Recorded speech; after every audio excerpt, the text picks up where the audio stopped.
You're watching the Business Channel, creating business class programs. FSI is a software technologies company serving the FM industry internationally. And here with me is the MD, John Moriarty, who is also the current chairman of the FMA. Hello to you. Good morning. Now, can you tell me, and for people who don't know, what does FSI do? FSI are a technology company working predominantly in the facilities management space and real estate. It's a software technology that moves and controls people, performance and process, and will dictate profit and profitability of a company. It will be managing people and assets and the way buildings behave, and typically be moving data and collating data to allow other people to analyse. We are part of a holdings company of FSI, from the connected technologies companies of FSI UK, FSI APAC and FSI Middle East, to cloud companies. Now, what typically sits within an FM package, and is that changing? FM typically has been either bundled or a single service. If it's a bundled service, it's been mechanical, electrical services, maintenance, cleaning, catering, security. Has it changed? I don't think so. I think it's morphed from very much single service to a more competitive bundled service, and that will continue to change over time.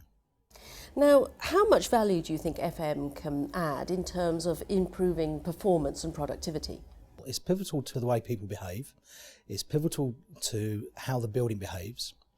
And in terms of its impact on a building, it probably impacts the 3 Ps: people, process and performance, in various ways. So it has a significant impact. How it's perceived by people within a building will dictate how much influence FM will have in the building. Now, in terms of FSI, what kind of systems would your software be running? Our software typically is for the management of people and activities within a building. It manages the 3 Ps, as I've alluded: people, performance and process, and very much dictates the behaviour of how an asset within a building is managed, from its opening of life as an asset to its disposal when it's finished and completed its life. So it has a significant influence and can influence profitability, accepting that it's a more complex technology solution. Now, do you think that FM can be operated on one single intelligent system?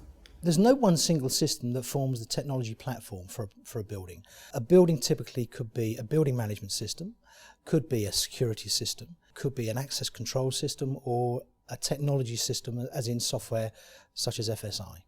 To get the best performance out of the building and the people, converged technologies will be the way forward, where they use the data and the capabilities of all converged technologies to maximise the performance and the ability and the capability of the building that it serves. And how much do you think that FM can reduce fuel bills and also reduce the carbon that buildings emit? From procurement of materials and procurement of contracts to the conclusion of that contract and the conclusion of the material, FM has a place.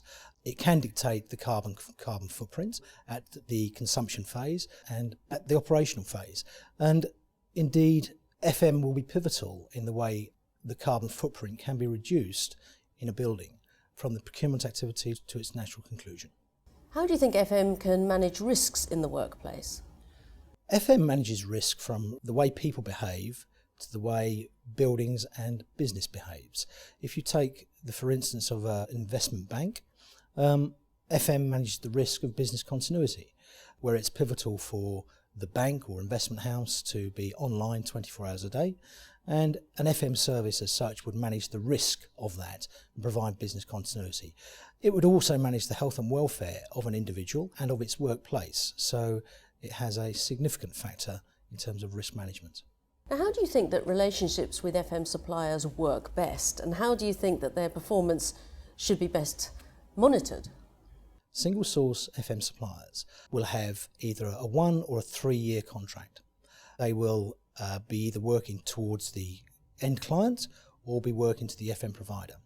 Such suppliers need to work in a collaborative way, either with the FM provider or the end client, with the contract being output based, so what's good for the end user, the customer, rather than what's good for the company and what's good for the client.